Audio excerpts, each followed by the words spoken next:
All right. Hi, lady. How are ya? I was having a feeling you were going to be doing something outside in your magical garden.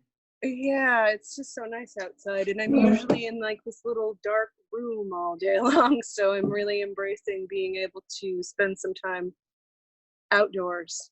I love it. Well, I'm glad to see your face. Do you want to give a quick little intro on who you are and what you do? Sure, sure, thank you. Hi, my name is Samantha Haynes. I am a natural health practitioner in Sarasota as well as a licensed massage therapist. My specialty is in lymphatics. I do lymphatic drainage and I work with people who have autoimmune cancer, any sort of digestive disorder. So, really go a lot deeper than the muscles. And we also work with the emotional components that bring disease into our life and our body. How long have you been in this field? About 20 years. And how did you make this career shift? Um, Interestingly enough, I was in the tattoo business. Interesting. I didn't know that. Yeah, no, I used to manage tattoo shops. I was body piercer, and the shop that I was working in was taking over my life, and I just kind of wanted to make a shift. So I walked away, and I was really interested in the body already. So I shifted from just going to college at community college part-time, trying to figure out what I wanted to be when I grew up, and I jumped into massage school. And I came out of massage school going, I'm a structural therapist, we're going to create change. And I studied neuromuscular and sports massage. And now I tend to be more like, your shoulder hurts. It's on the right side. That's your masculine side. I wonder, what's going on in your life right now? You know how we talk. Yeah. So it's been like a complete and total like shift in my journey from the beginning to understanding more subtle unwinding techniques. Even when I'm working physically, I don't work, really deep anymore. Not that I don't work deep. I'm not so heavy-handed. Yeah. I've been winding instead of, feeding the body into signature. Is that just something that is that just something that happened over time kind of organically, or did you have some sort of shift changing your workflow? A little of both, a little of both. You start to see how different clients relate to different work, and you realize that like one thing is not for everyone. But then like as I moved more towards, I can take a softer approach, or I don't follow my neuromuscular schedule, and maybe we use a different modality for this person who, like let's say I'm doing TMJ work, I work inside the mouth. Some people don't like your hands, so that creates more anxiety which creates tension. And so it's it's kind of like a vicious cycle. Yeah, you're getting in there and you're loosening it up, but if they're like kind of pulling against what you're doing because they have anxiety, you're not doing them any good. So you can pull in something different for them, and usually that person is holding an emotional component too, so nobody clenches for no reason. Yeah. Usually something that starts here and is cooking up here, and then we do that, and we don't just do that because we do it.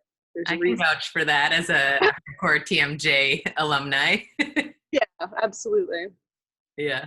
Did you always know this was like your soul's work, or did you just kind of begin to realize that the more and more you got into it? The more and more I got into it, it continues to evolve.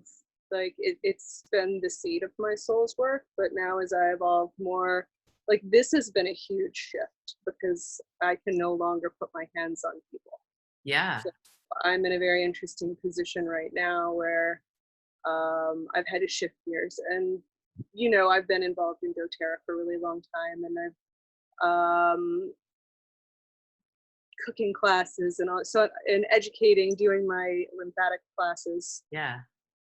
So this is kind of pushing me into being a little bit more education minded instead of hands-on minded. And I've been saying for the last 5 or 6 years, I feel like I'm bailing water with a spoon with one person at a time. I really need a larger stage to talk to people about things like our diet, our food supply, pharmaceuticals, natural ways, empowering people with solutions. So I feel like this is my time to birth that side of my business that I've always said, I really want to do this, but I don't have time. I don't have time to create the email list. I don't have time to, get on and do live. I don't have the energy at the end of the day. And so I've been actually putting a lot of energy into that. So Yeah, I see Um, you've been busy with all sorts of digital classes and live yeah, sessions and fun activity. I was going to ask you what you're creating during this time, but you basically just gave us a little teaser. yeah, yeah. So I'm working with my tower garden too, and Awesome. that's I just bought it just to play with it and grow my own food. And so there's some people that are interested in that. So I'm pairing up with my friend, Kristen Horley, don't you? Uh-huh. Yeah. Yeah, her and I have been doing some stuff together. So she's been mentoring me in that, and it's just fun to watch it grow. You can almost watch it grow. Like if Yeah. it's fast, you can almost see it. So, and then I've been doing the daily squirrel. I actually have one running around right here, right now. He's like, "You're out here. I want a peanut." And I don't know if you've seen those videos, but it's kind of trying to hook people in with a little nature and Yeah. talking about, everybody. There's a lot of fear out there right now. So trying to get people more into mindset, and a lot of us out there have this similar mindset of, okay, what do you want to go back to? What was your normal, and is that something that you loved, and or do you want to shift it? Do you want to change it? Do you want to up level it, or do you want to do something completely different altogether? So I've been hearing a lot of that, Yeah. which I think is really cool. I'm sure you have too. Yeah. I mean, that was a big concept driver for this too, for me, was just Hmm. to see how many people have big ideas that they just were afraid to tap into, or like you said, they didn't have time for, or, you know, whatever life got in the way. And now there's really, I mean, it's not to say there's no excuses. There's lots of real life issues and concerns that are happening right now, especially with people not working, but it also is an opportunity to just have like more time with yourself and dream bigger and be more creative. And um, it doesn't even mean that you have to do something with it, but it's just even allowing yourself to even have that kind of creative flow that, at least for me, I don't have time to, well, we always have time. I don't always choose time when I'm in the grind to just even be with my own thoughts as far as like what I want to see or create or do, or um, even the small things. And it doesn't mean like launching something big or extravagant. It's really just even taking the time to even write or Yeah. explore different options or really celebrate the things that I really do like. And I can't wait to return to them. I mean, that's part of it too for me, is like the gratitude and knowing what parts I miss, right? Like I Yeah. know I miss my community. I know I miss seeing my people. Do I miss working so hard to the point of burnout? Probably not so much, things like that. Exactly it. And so, like, what can we change when we go back to not get to that point and incorporate these things that we love? Yeah. So what do you think is going to shift for you? Are you going to do more education? Is that? I'd like to do more education. I've had to learn, how to do things on an online platform. So, actually thinking last night, I want to do my lymphatic drainage class, and I think I'm going to offer it a discount if I do it virtually. Awesome. I think I'm going to do that next Saturday afternoon. Cool. You'll have to send me the link and we'll spread it Yeah, out. I will. And I also just created a Facebook page called Immunity Community, where rather than teaching them, I've been teaching them on my own feed, but I think I'm going to do one more and try and like link people over to the Immunity Community so that we can have like a whole place where people can have a discussion, Facebook page, just on how to natural solutions and how Yeah. to common sense stuff, not how to not end up in hospital during all of this, because that's that's the main thing I think right now. Yeah. Yeah, I've been surprised kind of that more people haven't been interested in the immune support side of this. I mean, all of us in the health and wellness world are, of course, but I thought I would be sold out of all my immune supplements and everybody would be loading up on all the necessary things just for cold and flu season, especially because of this. But I'm not seeing it as much as I was expecting. I mean, maybe that's happening in a different platform, but Yeah. Well, what I'm seeing is a lot of the stuff that I wouldn't recommend gone in the grocery store, like yeah, Zycam. Everybody heard that zinc is good for you, and so they buy all the Zycam. yeah, Well, you do a little research, that's not the best form, like absorbable form too, and they're even like feeding people drugs to pry open the cell wall so that the zinc can move like through the cell wall. And so I've been doing a lot of research on that. And if you're wondering, it's zinc picolinate. Everybody out there, that's yeah, what you need. It's not the stuff that you're going to find on the public shelf. But yeah, it's I've been doing okay with the On Guard. I think my people, my circles have you know, they have bought some essential oils, but it's people are just going to their over-the-counter stuff. I think a lot. Like I'm seeing like Tylenol sold out, and like Yeah. that's a to do is to reduce your fever when you you're helping things along. You know, your body goes into fever to create a hostile environment. So that's the kind of stuff that I'm seeing, and that's really why I'm doing the immunity community, is to just really educate people on what it is that they do need and really what not to do. Because if you bottle it all up, then you're going to end up in hospitalizations. Yeah. So Is that something that you think you'll spin off into a long-term project after this is over? probably. I mean, it's always been part of my essential oil classes, but I'm doing like I have Kristen who's going to come on and she's going to talk about nutrition and like what nutrients you're finding in what foods. And I really love getting your nutrients from food rather than taking a bunch of vitamins. Yeah. Uh, I think you do have to supplement to a certain degree because of the way that we farm these days. But I like to get as much from food as possible. So pulling in people who really know what they're talking about as far as that kind of stuff is concerned. Yeah. So I think that this is going to be educating in general. I think is going to be a long-term project for me, just on different facets. But the lymphatics and immunity go hand in hand to me because 70% of your immune system is in your digestive system, and that's 50% of your lymphatic system. So the lymphatics is a huge effect on your digestive system, which is why I want to teach.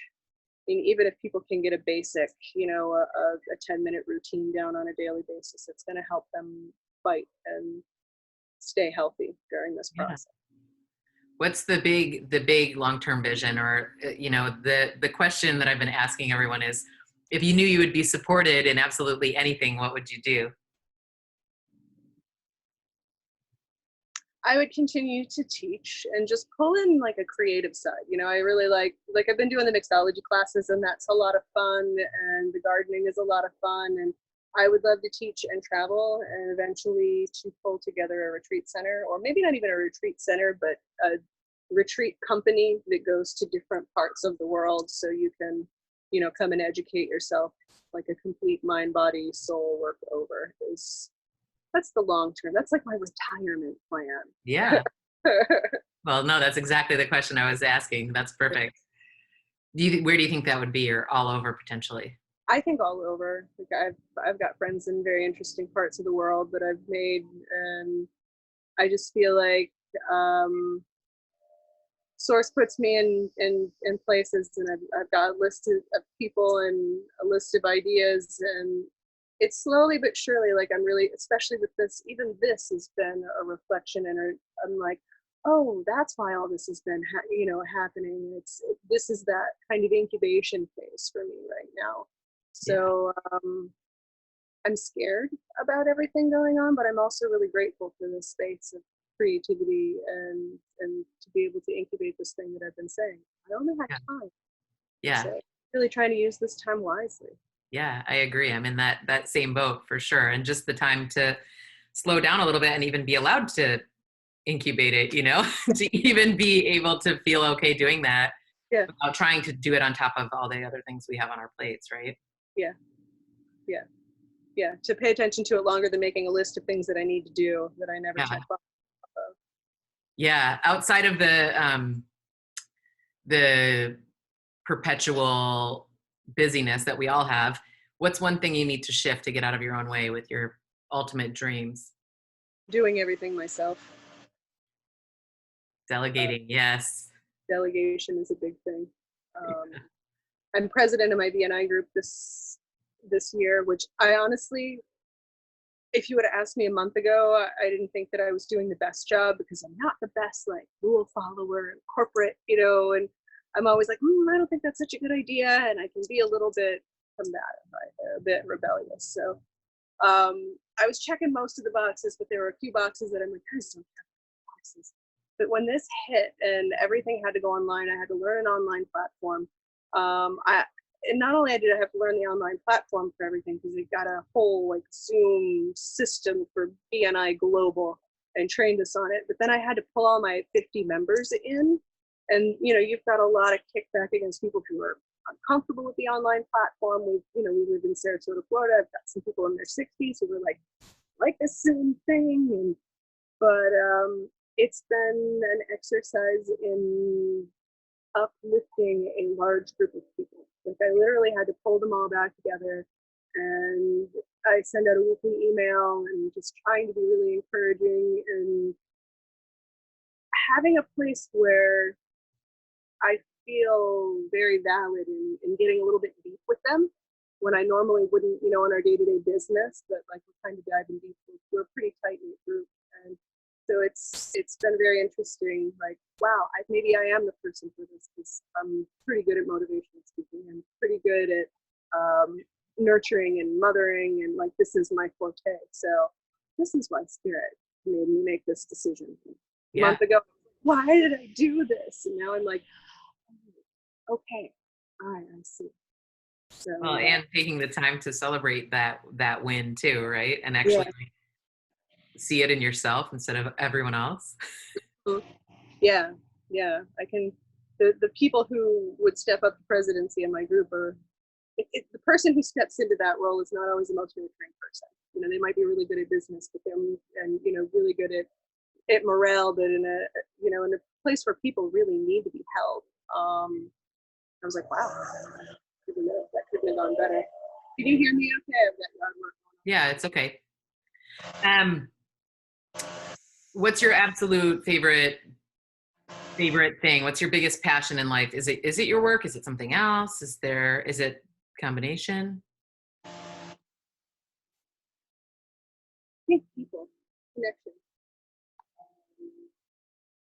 Making connections and relationships, and I love collecting personalities and places to visit, and so I just like traveling and the diversity of people in different cultures.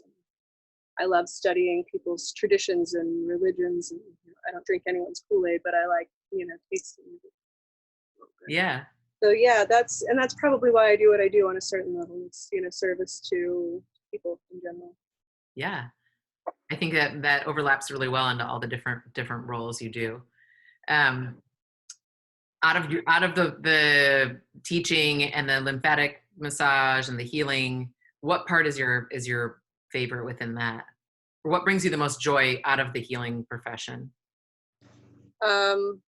Teaching the lymphatic and teaching in general, empowering people with solutions that they can take and implement themselves in their life. Like they're not reliant on a healer or a guru or a doctor. I just really like empowering people with knowledge and power to make their lives and their health and their soul whole. Yeah. Do you see that shifting a little bit during this time, just by connecting with people more virtually? And are you connecting with people more? Are you finding? I'm connecting with people differently. I'm getting out of my box, like the comfort zone that, doing more live stuff, doing this interview, doing just kind of speaking off the cuff. I've been working on public speaking for the last couple of years, but I've usually, I sit down and have a mind map and have a plan and all of that. So I've just really been trying to do a lot of off the cuff speaking. So I've gone on a tangent. What was the question? Well, just the ways in which things are shifting for you. And, so I think a lot of what you're doing differently, and are you connecting with people more often? Definitely connecting with some people that I haven't been in a while, just because everybody's on this social feed, like checking in with everybody else. Checking in differently. Like I love face to face. I'm really a face to face and a pick up the phone kind of girl instead of text. But yeah, of course, the media is working. I can connect with a lot of people, and 144, 250 people can see a video or a class. And I feel like I also feel like there's a big shift. I think people have a big awareness of what's really important, and people have a big awareness of how much they were spending on things that they didn't need. Sure. spending time on things that they really didn't need to spend time on. I know I'm connecting with my son in a different way, and I know that other families are, like people are forced to sit and be with each other and get to know each other, and that's huge with a teenager. They don't want Yeah. to sit for any amount of time. I'm in the bye mom phase, so Yeah. it's been difficult for him, but it's been very cool. I also think we're going to see a huge influx of people who are homeschooling their teenagers. Oh, I agree. Yeah. And I think that that's the huge gift for people, even for those of us who live alone. I think it's still a huge gift just even to connect with people, um, I guess more meaningfully. And Mm-hmm. not to say that it's more meaningful for me to connect with you on a virtual platform, but at least it's like I'm scheduling the time and like, how often do we get together? We talk about it for years and months, and then like it happens at random, but it's like that kind of thing where I guess just the priority is different for people, I'm finding, Mm-hmm. or taking the time, or maybe just because you're sitting down and you're present with the one-on-one person, which in some ways it's definitely not as personal as being face to face, but we're not in some loud coffee shop distracted with all these different things, or at a show or at an event. I mean, in a lot of ways it's shifted into, I almost feel more connected to a lot of people than I did before this, Well, and we've not come even to just the people in my where house. Pardon? but so we've come to a place where all we have is communication. Yeah. Where you can just sit and be with somebody or watch a movie, or like you said, at the show, or you're Yeah. going to do things, and then there's all this distraction, and we're more involved in the the movie or the show or the guy in the corner who's doing weird stuff, and like we actually talk, we're actually spending Yeah. time. I was in a long distance relationship for a couple of years that you know of, and I think that that's, we're not together anymore, but I think that it survived a much longer time than it would have under normal circumstances, because for 2 years we had nothing but communication. And Yeah. we knew each other inside and out. And that's, why we were able to pull it back together so much, even though it wasn't right. But communication's everything. And that's, Yeah. that's what my son's going through right now. He can't, all he has is FaceTime with his girlfriend. He can't touch her. And he's so sad and up and down, but they're communicating a lot, and he's getting better at communicating, and I can Yeah. see his position shifting. I think we're gonna see a pretty collective shift going on as people and the planet are waking up and realizing what's important. Yeah, I agree. That people are important, not things. Yeah. So we're kind of nearing the end. What are 3 words that embody you and your business and your passion work?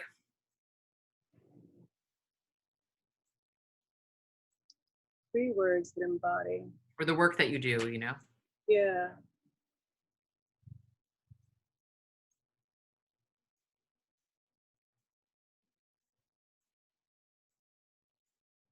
Mm, only 3.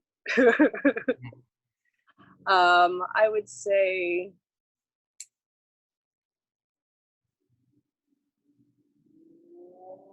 holistic wellness.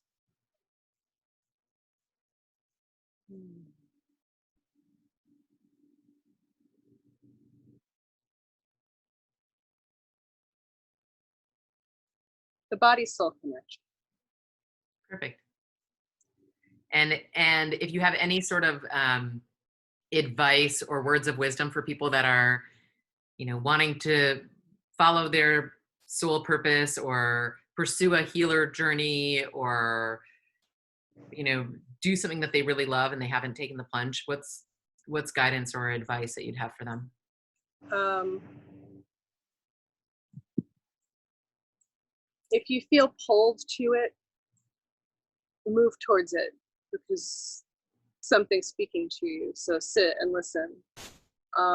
Also, anyone who is moving through this journey and coming in to be a healer, so to speak, I kind of step back from that word myself, because Yeah. it's a whole lot of responsibility. Like, I believe that people are their own healers. If you're opening up and you're trusting me to come in and facilitate a process with you, then you're the one who's really allowing the healer. I'm just a vessel for your shift. Yeah. So step out of the responsibility, because that's what really drags you down. I think as a practitioner, You hold on to this heaviness, you hold on to this responsibility for the outcome. Realize that the outcome, 90% of the outcome depends on your person and their willingness to shift. And your intention on your end is 90%, and 10% is what you do. Yeah. On their 90% is what they're willing to do and what they're willing to receive, and 10% is what you do. Yeah. I think that's true with any service work that we do for others, you know, whether it's healer or body work or, you know, coaching or teaching or really any sort of health and wellness, mind, body offering. There's so much of it really is a group effort. And I think that's also what makes it really frustrating for a lot of people to be in that path, because you do, like you said, try to take on too much of the responsibility for other people. I've learned to let go of certain people. That, you know, there's just certain people out there that don't want to be helped. Some people hang on to their dysfunction because it brings them attention, and they're usually unconscious to it. It's just some pattern that they've basically been doing since childhood, usually, or since a very early age. That just to kind of let go and realize that some people just they don't want it. They don't want to heal. But then there's other people out there who are ready. And I think that this shift right now with what we're going through, you're going to see a real big influx of people who are ready. Yeah. I think you can already tell just energetically who you connect with and what they're talking about and how they're handling this. And I don't think that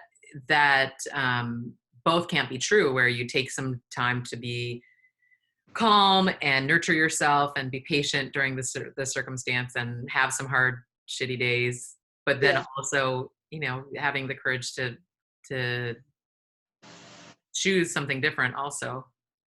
Yeah. It's that perfect balance, right? That we all strive for. Balance is key. Yeah. Anything else you want to share? Any other goodness that you have coming up? Right now, if you're coming from a place of fear, try and step out of fear of the unknown and ask yourself what you want to really look like at the end of all of this. How can you utilize this time wisely instead of going down the rabbit hole of, you know, the Chicken Little, the sky is falling. Do something to empower yourself, even if it's just, you know, learning how to crochet. I mean, or it's starting a new business or shifting your business like I'm starting to do. Just like do something for you right now. Yeah. And don't feel guilty about creating. You know, there's a lot of heaviness, there's a lot of death, there's a lot of despair going on, but it doesn't mean that you have to get caught up in it. We can, you know, we can open our heart to that and we can pray for those people, but don't feel bad about dreaming right now. I agree. That's perfect words of wisdom for this moment. And the small things are sometimes the most meaningful, you know? Maybe it's not even as complicated as learning to crochet. Maybe it's just picking up your journal and just writing one day during this whole period of time for the first time in years. Working out for 15 minutes when you wake up. You don't have to run off to work, but just do something for you and don't feel bad about it. Unapologetically take care of you right now. I agree. If you don't, then nobody else is going to. Yes, 100%. And we never have needed that reminder more than now. That's for sure. Thanks so much. I appreciate you. And I'm so happy to have you on and look forward to seeing you on the other side of this. I know. Thanks so much for creating this. Of course. Talk to you soon. Bye.